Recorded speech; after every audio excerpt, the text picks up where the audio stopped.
nada melhor a que se comparar a esperança viva. Tua presença,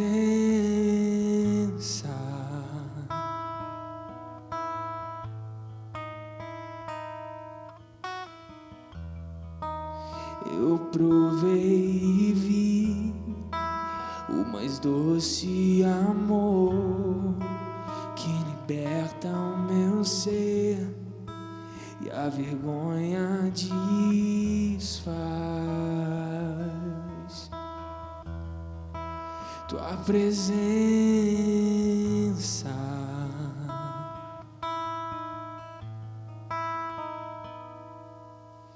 Santo Espírito, és bem-vindo aqui.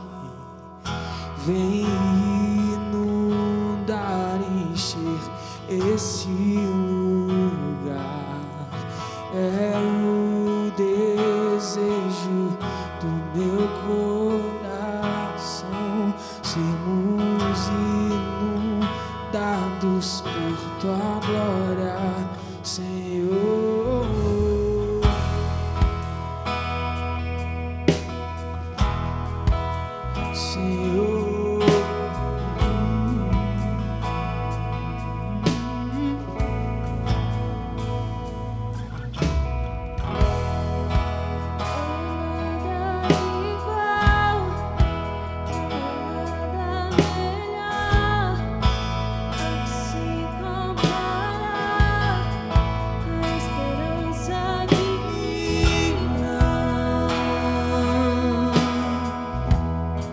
Tua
Uma boa noite a todos, irmãos e irmãs.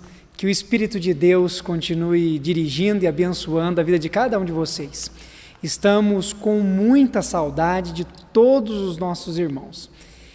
Queríamos nesta noite estar junto com cada um de vocês, podendo compartilhar da nossa amizade que foi firmada por meio de Cristo Jesus, o nosso Senhor. Infelizmente, como ainda não é possível estarmos todos juntos, reunidos no mesmo lugar, louvamos a Deus pela oportunidade de celebrarmos e adorarmos ao Senhor juntos, mesmo em lugares diferentes. Que Deus abençoe a sua família, continue guiando você a cada instante. Nós vamos adorar o Senhor neste culto, um culto onde estaremos também celebrando a ceia do Senhor, nos relembrando do sacrifício do Senhor em nosso favor. Portanto, eu queria convidá-lo nesse instante a fechar os seus olhos, curvar sua cabeça, para que nós possamos orar. Deus eterno, muito obrigado por esta noite, obrigado por este momento como família da fé. Obrigado pela vida dos irmãos e irmãs que se reúnem neste momento para adorar ao Senhor.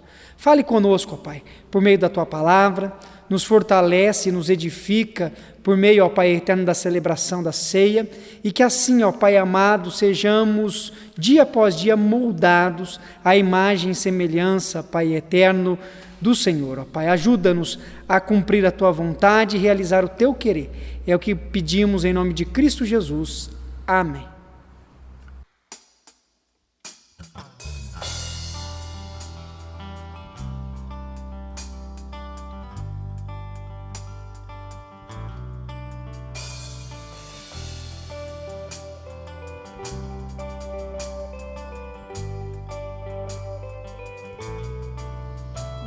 Estamos aqui tão sedentos de Ti, vem, ó Deus,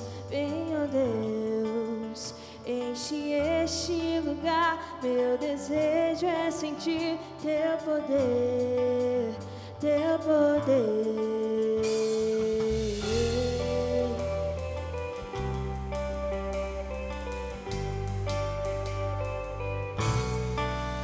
Nós estamos aqui tão sedentos de Ti, vem, ó Deus, enche este lugar. Meu desejo é sentir Teu poder, Teu poder. Então vem me incendiar meu coração, é o Teu altar. Quero ouvir o som do céu, Tua glória contemplar. Então vem me incendiar meu coração, é o Teu altar. Quero ouvir o som do céu, Tua glória contemplar.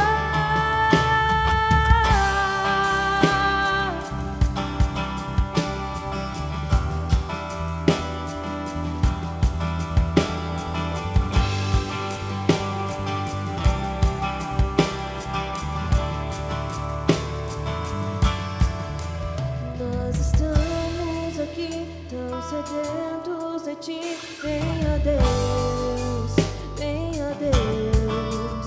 enche este lugar. Meu desejo é sentir Teu poder, Teu poder.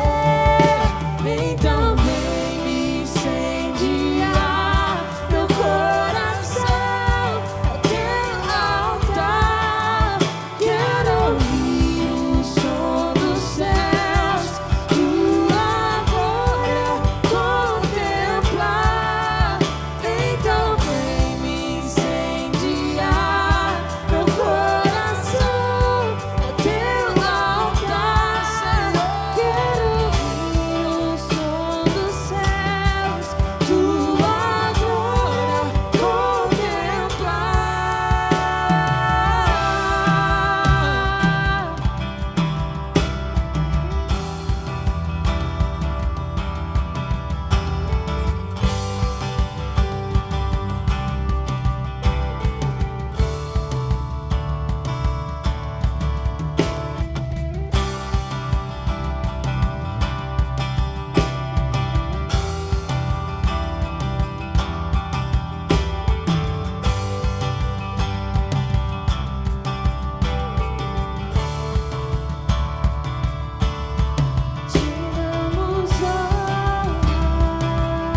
Ele não tinha qualquer beleza ou majestade para nos atrair.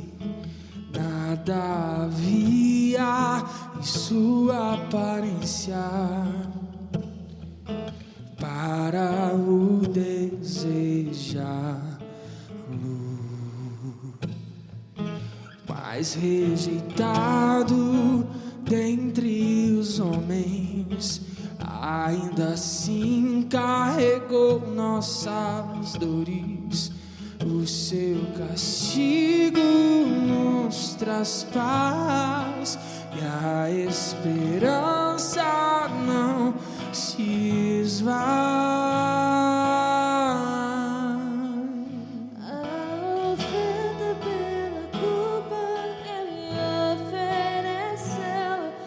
Satisfazer o credo, ele morreu para que a sua luz em nós pudesse brilhar. O Filho do amor se entregou em nosso lugar.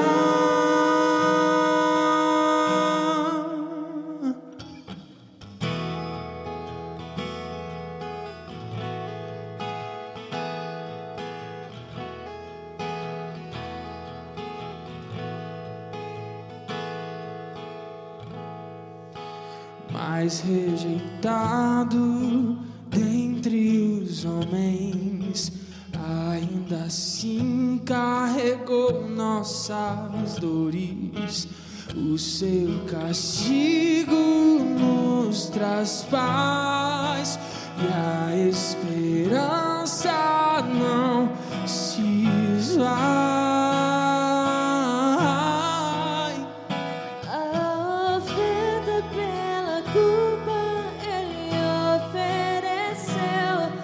Satisfazer o Criador, ele morreu para que a sua luz em nós pudesse brilhar.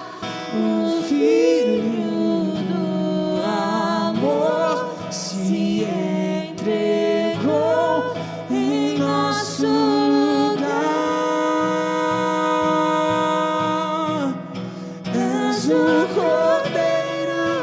que pelos nossos pecados foi esmagado sem dizer uma só palavra, se entregou aos cravos, derramou sua vida até a morte, provando a ira amarga pra nos dar sua doce graça e nos fazer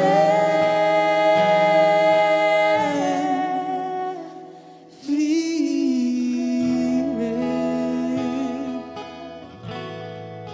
Gostaria de convidá-los a abrirem suas Bíblias na primeira carta do apóstolo Paulo aos Coríntios, no capítulo de número 3. Quero fazer a leitura com vocês a partir do verso 21 até o capítulo de número 4, versículo de número 7. Peço a você que abra sua Bíblia para que possa acompanhar a leitura. A palavra do Senhor, escrita pelo apóstolo Paulo, inspirado pelo Espírito do Senhor, diz assim, do capítulo 3, a partir do verso de número 21. Portanto, ninguém se glorie nos homens, porque tudo é vosso. Seja Paulo, seja Apolos, seja Cefas, seja o mundo, seja a vida, seja a morte, sejam as coisas presentes, sejam as futuras, tudo é vosso, e vós de Cristo, e Cristo de Deus. Assim, pois, importa que os homens não nos considerem como ministros de Cristo e dispenseiros dos mistérios de Deus. Ora, além disso, o que se requer dos dispenseiros é que cada um deles seja encontrado fiel. Todavia, a mim muito pouco se me dá de ser julgado por vós ou por tribunal humano. Nem eu tampouco julgo a mim mesmo, porque de nada me argui a consciência, contudo, nem por isso me dou por justificado. Pois quem me julga é o Senhor. Portanto, nada julgueis antes do tempo, até que venha o Senhor, o qual não somente trará à plena luz as coisas ocultas das trevas, mas também manifestará os desígnios dos corações. E então cada um receberá o seu louvor da parte de Deus. Estas coisas, irmãos, apliquei-as figuradamente a mim mesmo e a Apolo, por vossa causa, para que por nosso exemplo aprendais isto. Não ultrapasseis o que está escrito, a fim de que ninguém se ensoberbeça, a favor de um em detrimento de outro. Pois quem é que te faz sobressair? E que tens tu que não tenhas recebido? E se o recebeste, por que te vanglorias como se o não tiveras recebido? Amém. Até aí. Gostaria de conversar com cada um de vocês aqui nesta noite sobre a unidade que podemos ter através da direção do Espírito de Deus. O apóstolo Paulo, quando escreve estes versos à igreja de Corinto, ele trata de uma situação real na comunidade que pode, porventura, acontecer em meio às nossas relações. E Paulo, então, foca no que é de fato importante para a igreja de Cristo, para nós que somos membros do corpo, a unidade. Precisamos viver unidos, precisamos sempre nos preocupar uns com os outros. A nossa vida ligada e unida à pessoa de Cristo nos leva a também atentar às dificuldades e lutas que o nosso irmão sofre. Nos leva a compreender que formamos um corpo, que o nosso dom, a habilidade que Deus nos concedeu é para servir aquele que está ao nosso lado. O propósito dos versos que lemos é de mostrar que, como família da fé, nós devemos estar sempre unidos. E eu gostaria de, nesta noite, refletir com vocês, como celebraremos a ceia, é importante nos lembrarmos que devemos constantemente estar unidos em amor uns aos outros, servindo uns aos outros, expressão tão usada pelo apóstolo Paulo em suas cartas, sempre a serviço uns dos outros. Uma das coisas que o contexto ao qual Paulo escreve se refere à questão da divisão que estava acontecendo na igreja de Corinto. A igreja foi fundada pelo apóstolo Paulo e as pessoas que tinham vínculos com ele e também com outros líderes daquela época estavam se desfragmentando. A igreja estava passando por grandes problemas e a causa da divisão no meio da igreja era o orgulho e a vanglória. A soberba no coração de alguns estava provocando grandes crises, provocando desentendimentos e assim trazendo a falta de paz e, em decorrência disto tudo, inimizades. E o apóstolo Paulo então escreve esta carta incentivando também esses cristãos a que busquem em Deus humildade, para que possam ter um coração ligado ao Altíssimo e assim valorizarem uns aos outros no temor de Cristo. Uma das qualidades que nós vemos que devemos buscar em Deus, através da ação do Espírito de Deus, é a humildade. É um coração quebrantado, que serve o outro. E Paulo aqui, então, trabalha um pouco nesta área. Ele trabalha com a ideia de que não podemos ter uma autoestima elevada, o nosso orgulho não pode tomar conta do nosso coração, mas também, por outro lado, o apóstolo Paulo mostra que somos úteis no reino de Deus, que o Senhor nos serve, portanto não podemos ter a falta de autoestima no aspecto de não nos sentirmos parte do corpo e da família da fé. Na cidade de Corinto, era muito comum, era até mesmo um hobby, àqueles que moravam na cidade ir à praça principal para observar as discussões e os debates que ocorriam entre os pensadores da sua época. Era algo que motivava e fazia com que aqueles oradores tivessem os seus seguidores, os seus discípulos. Havia a plateia que observava os argumentos, a reflexão, a imposição de ideias, e isso ia criando um grupo seletivo que seguia a determinados filósofos. E isso estava acontecendo de maneira semelhante dentro da igreja. Ao invés de seguirem filósofos, seguiam líderes. Alguns eram de Paulo, outros de Apolo, alguns de Cefas, e a igreja ia caminhando desta forma, com grupos específicos dando apoio a determinados líderes. E Paulo vem, por meio do diálogo, mostrar que isso precisava chegar ao fim e que deveria ter interação entre todos eles, porque tudo provinha de Deus. E aqui, então, nós vemos palavras de instrução a todos nós, para que nós possamos buscar sempre a unidade.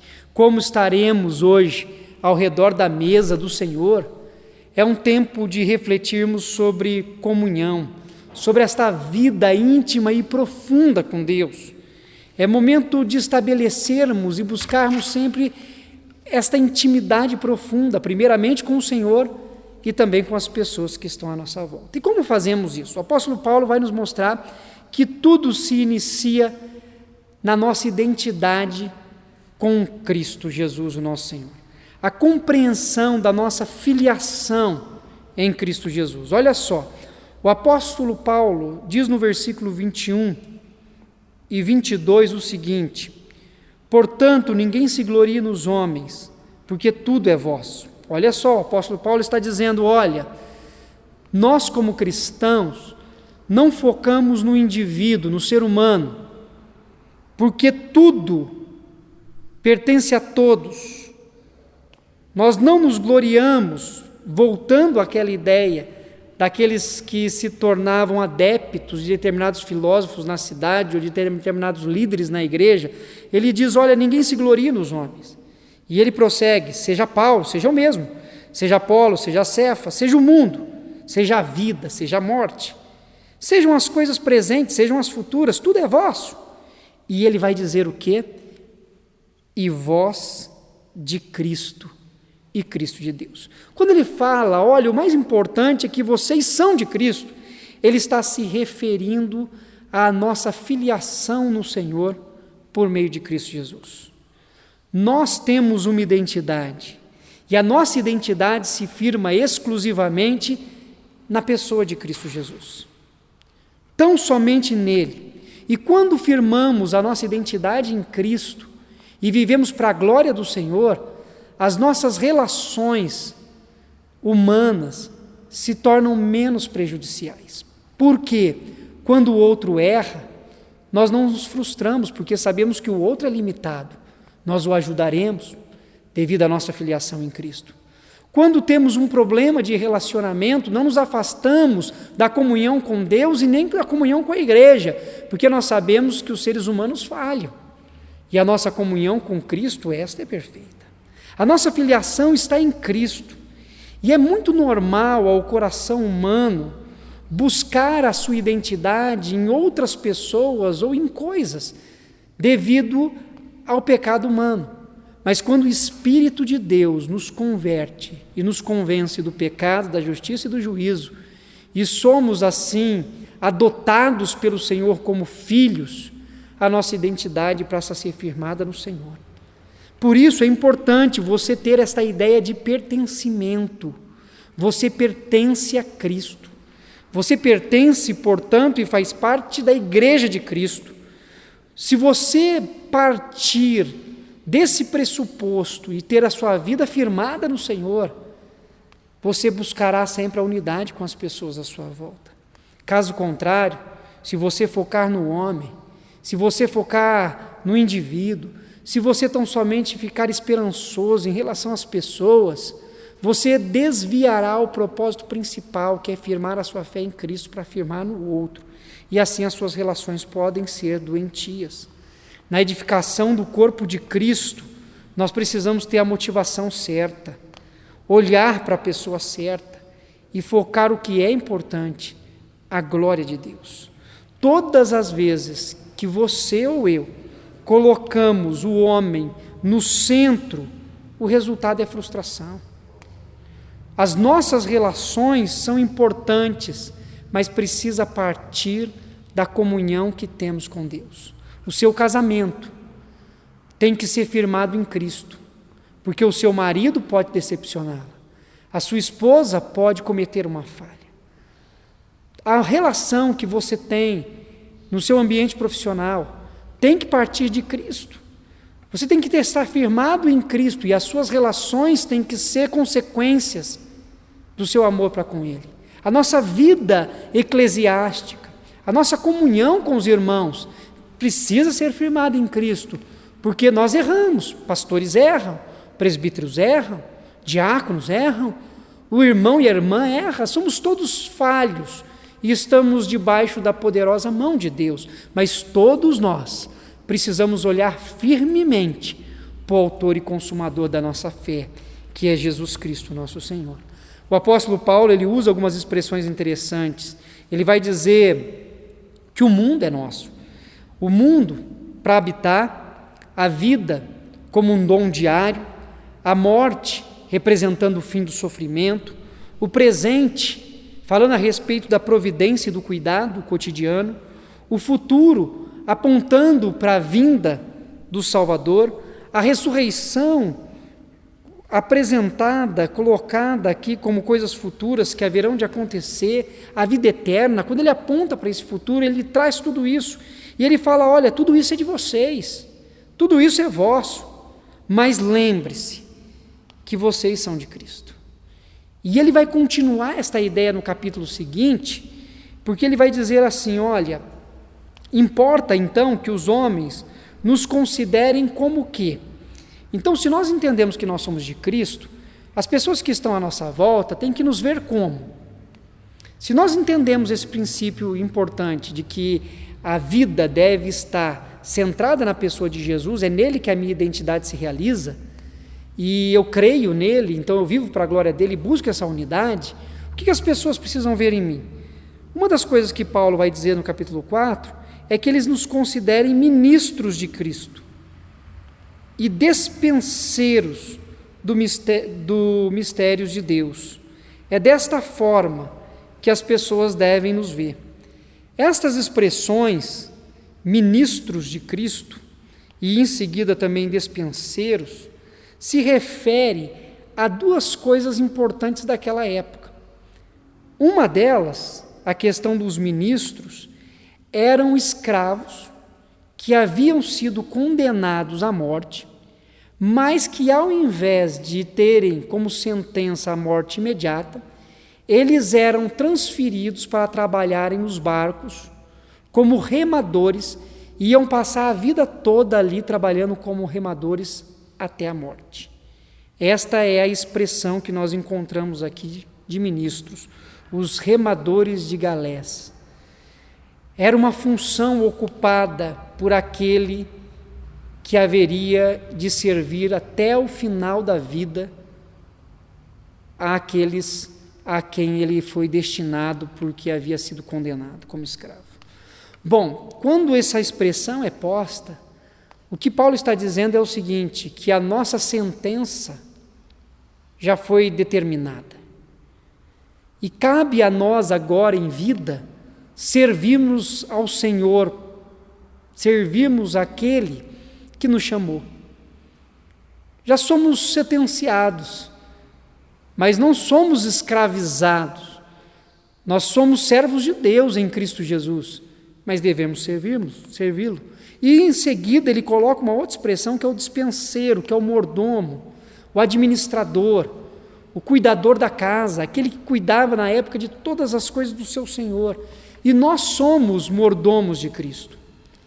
E o que se espera de nós é que sejamos encontrados fiéis.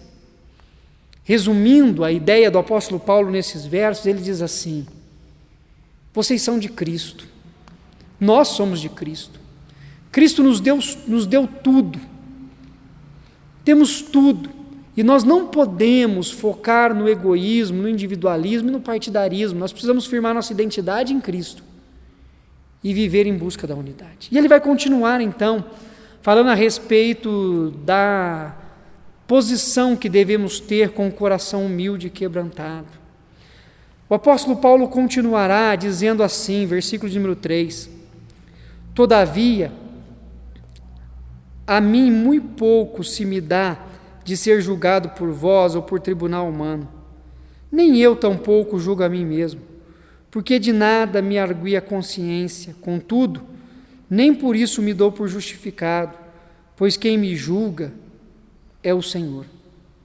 O apóstolo Paulo começa a falar sobre a maneira como ele se enxergava diante de tudo isso. E ele vai dizer: olha, eu não atento e nem observo, nem mesmo, a própria dor e sofrimento que possa vir ao meu coração. Porque o que importa para mim é ter a consciência de quem há de me julgar é o Senhor. Ele entra no assunto referente ao ego, que muitas vezes toma conta do coração humano quando se trata de relacionamentos. A dor, quando nos sentimos feridos, quando alguma coisa chama a nossa atenção para algo que está errado. Todos nós já passamos por sensações e sentimentos de dor. E o ego é algo que precisa ser superado e vencido através da presença do Espírito de Deus em nossa vida e em nosso coração. O ego, ele sempre tentará chamar a atenção para si. O ego sempre buscará a atenção de todos, e o nosso objetivo é mostrar que superamos o nosso próprio ego para viver para a glória de Deus. É muito comum a qualquer um de nós reclamarmos que alguém feriu os nossos sentimentos. Nós dizemos: a pessoa me machucou, ela feriu os meus sentimentos. Mas os sentimentos, na verdade, não podem ser feridos. O que pode ser machucado é o ego. Quando o ego é ferido, quando o nosso eu, a nossa identidade, que às vezes está firmada em nós mesmos ou nos outros, ao invés de estar em Cristo, quando isso acontece, aí os sentimentos começam a aparecer porque o ego vai dando vazão a eles. Portanto, não são os sentimentos que estão machucados, é o ego que dói porque está ferido. E nós precisamos vencer isso em Cristo Jesus. O ego, ele não se sentiria dolorido se não houvesse algo terrivelmente errado com ele mesmo. E Paulo pouco se importa se ele é julgado pelas pessoas ou até mesmo pelo tribunal humano. É isso que Paulo coloca. Ele diz assim: olha, eu vivo como um dispenseiro de Deus, eu vivo como ministro de Cristo. E se eu sou julgado pelas pessoas ou por tribunal humano por fazer o que Cristo me ordenou, isso não mexe com o meu ego, isso não mexe com o meu interior, porque eu estou fazendo e cumprindo a vontade de Deus. Por isso Paulo está nos dando uma lição de que o nosso ego tem que estar submetido, porque se formos julgados, se as pessoas apontarem erros, falhas ou fizerem julgamentos, isso faz parte, infelizmente, da natureza humana pecaminosa. Mas o que importa para nós é o julgamento divino. E se Deus, pela sua infinita graça, por meio do seu Espírito, tem trabalhado conosco e temos seguido os seus caminhos, prosseguimos. Para ele, para Paulo, tanto faz ser julgado pelos coríntios, ser julgado pelo tribunal humano e até mesmo por ele. Ele mesmo chega a dizer: nem eu tampouco julgo a mim mesmo, nem eu tampouco. Até mesmo eu não teria condições de fazer uma avaliação tão correta como aquela que só Deus pode fazer. E assim, o apóstolo Paulo vai continuar mostrando que nós devemos nos humilhar humildemente diante do Senhor, porque as nossas ações não faz de nós homens inocentes.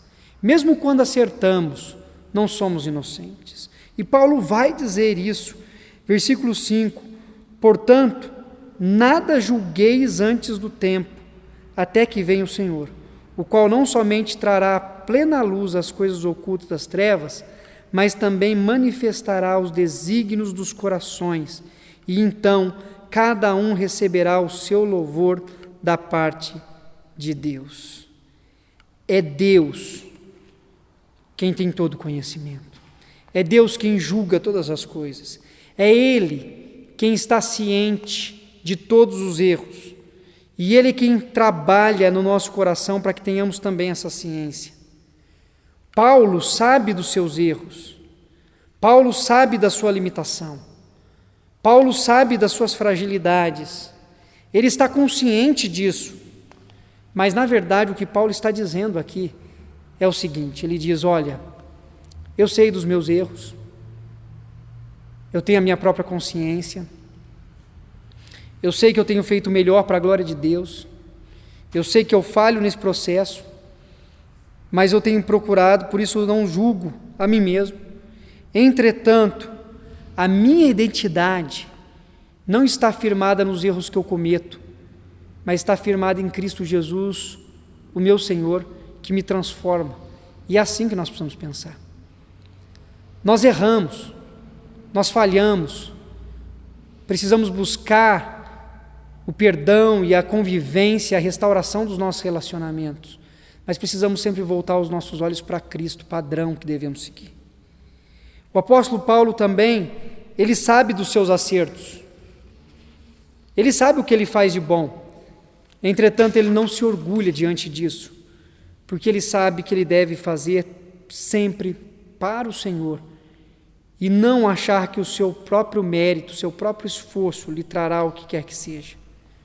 Precisamos ter humildade de enxergar tudo isso. Por fim, o apóstolo Paulo, na continuidade do texto, vai mostrar algo importante para as relações humanas, além da identidade firmada em Cristo e além também da humildade em que reconheçamos que as nossas ações, sejam elas boas ou equivocadas, elas precisam ser sempre submetidas a Cristo, porque nós erramos e falhamos. Em terceiro, ele vai dizer que nós não podemos nos comparar uns com os outros. A disputa precisa ter fim, e é isso que Paulo coloca no versículo 6 em diante.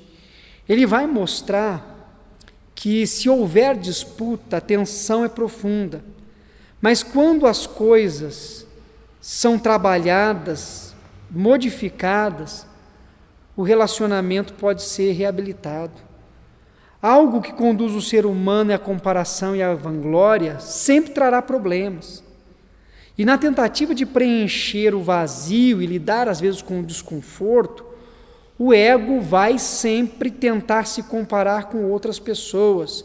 E Paulo vai dizer aqui no versículo 6 o seguinte: olha, essas coisas, irmãos, apliquei-as figuradamente a mim mesmo e a Apolo, por vossa causa, para que por nosso exemplo aprendais isso. Olha, nós dois colocamos isso em prática juntos, aplicamos isso a nós de maneira figurada, para que sirva de exemplo a todos vocês. Não ultrapassem o que está escrito, a fim de que ninguém se ensoberbeça. Voltem os olhos para aquilo que está registrado nas Escrituras, a fim de que o coração de ninguém seja cheio de vanglória, de orgulho, em favor e em detrimento do outro, menosprezando o outro. Não façam isso. Voltem os olhos para o Senhor, porque, olha só o versículo 7 e 8, quem é que te faz sobressair? Se você faz algo em determinado momento da sua vida que é bom, você fez isso por capacidade própria? Ou porque Deus te deu dom, capacidade para aquilo naquele exato momento? Então por que se vangloriar sobre o outro? E o que você tem que você não tenha recebido? O que você possui que alguém não tenha lhe dado, que Deus não tenha te presenteado através da vida de outra pessoa? Tudo que temos é um presente que vem da parte de Deus. E se o recebeste, por que se orgulha disso? Por que você se orgulha de algo que você ganhou? Como se não tivesse recebido, como se tivesse alcançado por mérito próprio. Então Paulo usa esses argumentos para entrar na ideia do que tudo que Deus faz na nossa vida não pode ser comparado ao que Deus está fazendo na vida do outro. Tudo que Deus dá a você, você não pode comparar com o que Deus não tem dado à vida do outro, porque isso sempre gerará dificuldade nos relacionamentos. É uma busca insaciável no coração humano. São pessoas que às vezes querem construir currículos impressionantes para poder se julgarem melhores. É alguém tentando se sobressair sobre o outro para poder ter evidência. É uma tentativa de ser melhor do que o outro, ou ter mais do que o outro. É uma coisa que acontece com a natureza pecaminosa, mas quando a nossa identidade está em Cristo, tudo isso é posto de lado e nós nos olhamos como iguais. Nós entendemos que a mensagem do Evangelho nos nivela, nos coloca no mesmo pé de igualdade, somos todos iguais. E Paulo está mostrando isso para que a disputa tenha fim, para que afirmemos a importância uns dos outros e não a nossa. Quando nós vivemos assim e deixamos a comparação de lado, nós passamos a viver em paz. E assim o nosso coração começa a lidar melhor com as coisas da vida humana. Quando alguém te critica, a crítica não te abate, não te frustra. A crítica não impede de fazer outras coisas, porque você tem um coração tranquilo e você vai levar as coisas que te ajudarão a melhorar a sério, e as que são destrutivas você conseguirá colocar de lado e a vida prossegue. Quando você consegue deixar de lado tudo isto, o elogio não produzirá soberba no seu coração. Você conseguirá receber uma palavra de elogio, mas não se deixar vencer por ela, sentindo-se melhor do que os outros à sua volta. Quando o nosso coração está de fato alinhado com a vontade de Deus, coisas positivas como o elogio ou negativa como a crítica não nos derruba em hipótese alguma, porque entendemos que não somos nada sem o Senhor, e não queremos nos sobressair em relação às pessoas que estão à nossa volta. Nós não temos medo e nem fome de reconhecimento. O que importa é cumprir a boa, perfeita e agradável vontade de Deus. Assim, nós conseguimos ter uma boa relação. Nós não somos dominados pela culpa quando erramos, mas também não somos dominados pelo orgulho quando acertamos. Não achamos que somos melhores que o outro quando uma ideia nossa é acatada, mas não nos sentimos inferior também quando a do outro é posta em primeiro lugar, em detrimento da nossa. Quando a nossa vida é firmada desta forma, conseguimos superar esta comparação e assim viver em paz uns com os outros, e alcançando os nossos objetivos e nos alegrando com aqueles que alcançam os seus objetivos também. Sendo assim, quando a nossa identidade está firmada em Cristo, quando a humildade em nosso coração e assim vencemos o ego, quando não nos comparamos com os outros e ajudamos inclusive o outro nos seus objetivos, nas suas necessidades, Quando vivemos assim, estamos em unidade. Finalizando a nossa reflexão aqui neste momento, o que o apóstolo Paulo está dizendo nesses versos não é que você deva pensar que é menos do que os outros. E ele também não está dizendo que você deva pensar que é mais do que os outros. O que Paulo está dizendo é que é o seguinte: você precisa pensar menos em você mesmo e mais nos outros. Portanto, Paulo está nos ensinando o seguinte: não somos menos, não somos mais. O que nós precisamos é pensar menos em nós e pensar mais nos outros. Porque quando assim fazemos, nós estamos vivendo para a glória de Deus e buscando a unidade do corpo de Cristo. Que o Senhor assim nos abençoe e nos dirija para que possamos ser unidos no amor e no sangue de Jesus, o nosso Senhor. Vamos orar? Deus eterno, muito obrigado pela reflexão que pudemos ter nesta noite. E agora, nesse instante, ó Pai, nós pedimos, ajuda-nos a sermos unidos no amor e no temor do Senhor. Pai eterno, ajuda-nos a vencer qualquer expressão de egoísmo e individualismo. Livra-nos, ó Pai, de procurar a nossa identidade em outras pessoas, que não seja na pessoa do nosso Senhor e Salvador Jesus Cristo. Livra-nos, ó Pai, de ter orgulho ou arrogância, dá-nos humildade, para que possamos prosseguir. E que assim, ó Pai, não tenhamos nenhum desejo ou anseio de nos compararmos uns com os outros. Pelo contrário, que sejamos, ó Pai eterno, homens e mulheres que apoiam uns aos outros nas suas diferenças, para que desta forma, Pai eterno, possamos ser unidos, mesmo em meio às diversidades. Em nome de Cristo Jesus nós oramos. Amém.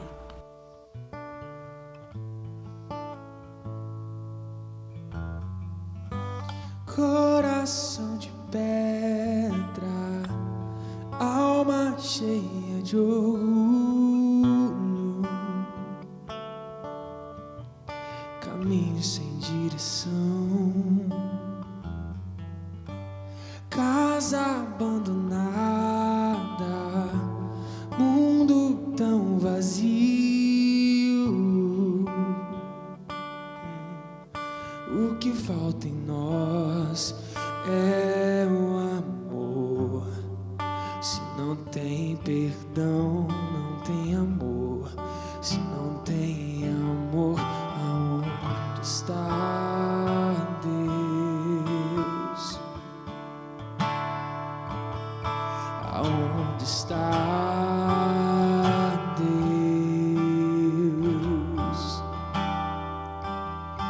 Aonde está Deus? Está lá fora e a alma chora. Aonde está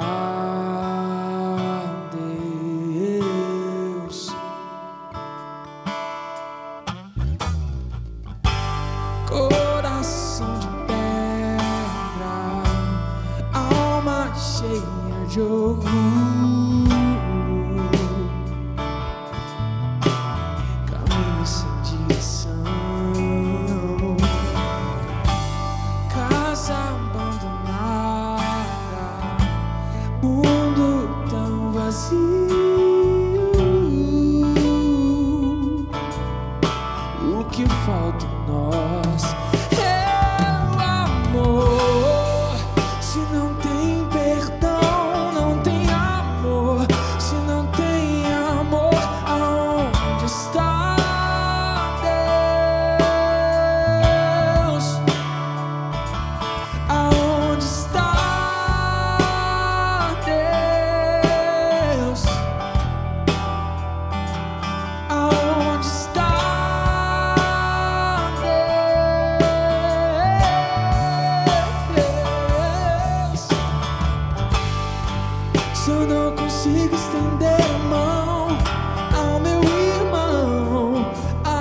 Muitos perguntam,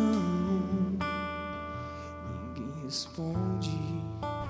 Nesta noite nós celebraremos juntos a ceia do Senhor. O pastor Rafael, o pastor Daniel e eu, juntamente com cada irmão e irmã.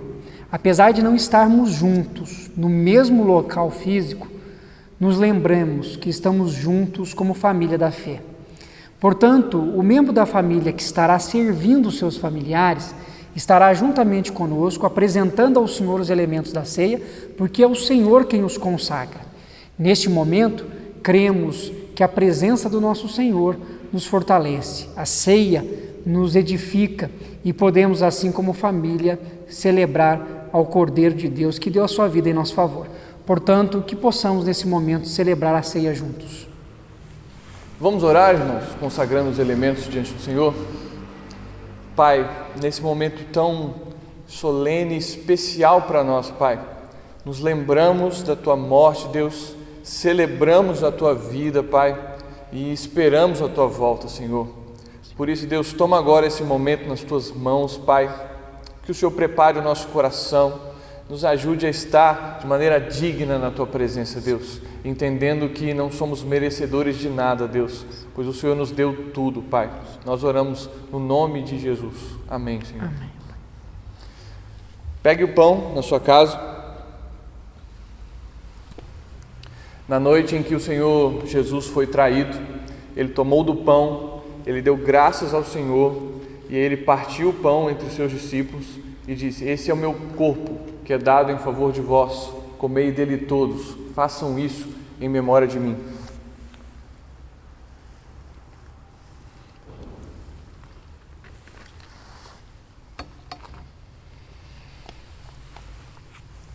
De semelhante forma, após terem ceado, o Senhor Jesus pegou o cálice, entregou aos seus discípulos e disse: bebei dele todos, façam isso em memória de mim, porque esse cálice é símbolo do meu sangue, símbolo da nova aliança. Bebamos todos juntos.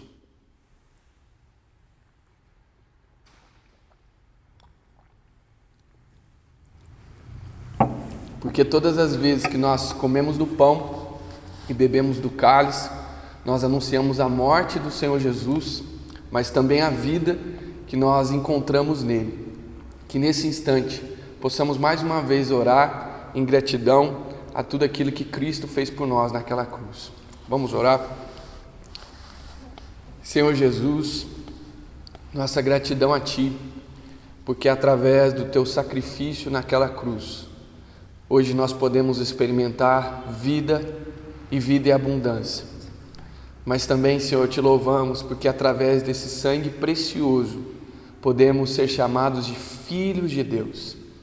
Obrigado, ó Pai, por todos os filhos e filhas que nesse instante celebram a ceia do Senhor e lembram, ó Deus, desse dia que o Senhor se entregou por amor de cada um de nós. Que possamos, ó Deus, fazer isso sempre, aguardando, ó Deus, com esperança de que um dia o Senhor irá voltar, irá buscar a sua amada igreja, ó Pai.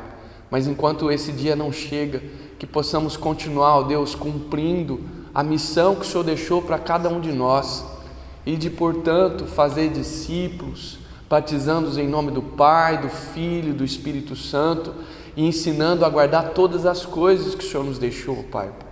Nós sabemos que não é um vírus, uma pandemia, uma limitação, ó Deus, que nos impede de cumprir o propósito que o Senhor nos chamou, Pai. E que nesses dias difíceis possamos continuar servindo ao Senhor de todo o nosso coração e saber, ó Deus, que nada foge do controle das Suas mãos, ó Pai. Que nesse instante a Tua doce presença, essa doce presença espiritual, no momento em que nós celebramos a ceia, possa alcançar o coração e a vida de cada pessoa que nos acompanha agora. No nome de Jesus nós oramos. Amém. Louvamos ao Senhor por esse momento tão importante juntos. E agora, nós três gostaríamos de estender nossas mãos, impetrando a bênção sobre todo o povo de Deus que tem cultuado juntamente conosco nessa noite. Recebam a bênção.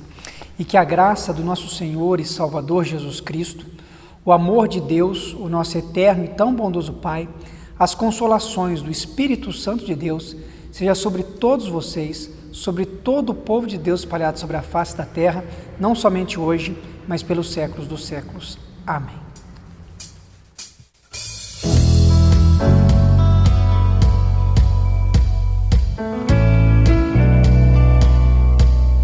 Eu olho para a cruz e para a cruz eu vou do seu sofrer participar, da sua obra vou cantar. Meu Salvador na cruz mostrou o amor do Pai, o justo Deus.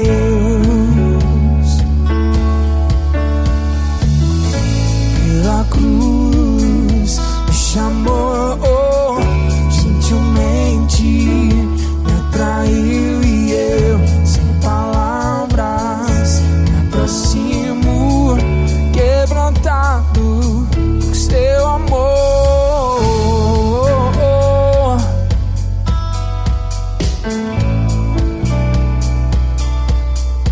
Merecida vida, de graça recebi, por sua cruz, da morte me livrou, trouxe minha vida, e eu estava condenado, mas agora pela cruz eu fui reconciliado. Pela cruz me chamou, gentilmente me atraiu e eu, sem palavras, me aproximo, quebrantado por seu amor. Pela cruz me chamou, gentilmente me atraiu e eu, sem palavras, me aproximo, quebrantado por seu amor. Impressionante é o seu amor, me redimiu e me mostrou o quanto és fiel. Impressionante é o seu amor.